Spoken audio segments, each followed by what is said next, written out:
1212 इसवींत इटलीच्या असिसींत San Francis असिसीच्या San George इगर्जींत प्राचीत काळाचो प्रसंग दितना मंथनाच्या फावरोन कुटुंबाच्या 18 वर्सां प्रायेच्या चियारा कितले प्रेरीत केलें की क्रिस्ती दुबळीकायेंत तिणें पोवेरेलोच्या जिविताचो पाटलाव करूंक निर्धार केलो.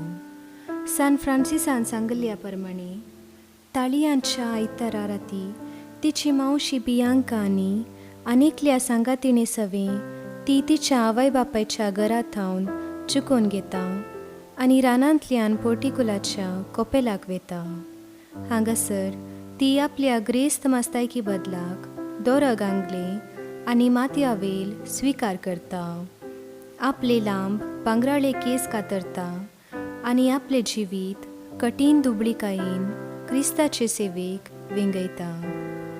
सान फ्रांसिसान दिल्ली संपूर्ण दुबळीकायेची आनी दान धर्माचेर संपूर्ण होंदवून रावची देख पाळच्यान ती थीर रावली.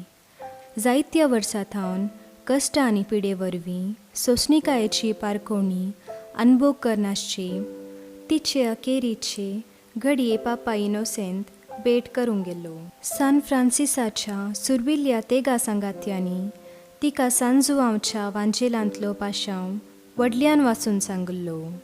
1253 ऑगस्ट 12 तारीखेर सान फ्रांसिसाचे ल्हान फूल दुबळीकायेच्या प्रतिरुपाची आंकवार समाधानेन आपल्या सासणीक विशेवाक गेली. पाप साहेब आनी ताच्या रावळेरांतले सगळे क्लेराच्या मरणाक हाजर आसले. 2 वर्सां उपरांत 1255 ऑगस्ट 15 तारीखेर पापा अलेक्झांडर चौथ्यान तिका सांत म्हूण परगटलो. क्लेर आपल्या पिडेस्त कटल्यार न्हिदून आसता आसिसीचे एके कुशीन आजच्या सान फ्रांसिसाच्या बासिलिकांत भेटयिल्ले नातालांचे मोदयानेचे मिसाचे बलिदान आजापितरान तिणी देखल्ले. ह्या कारणाक लागून पियूस 12व्यान 1958 इसवींत तिका टेलिव्हिजनाची पात्रोन म्हूण पाचारले.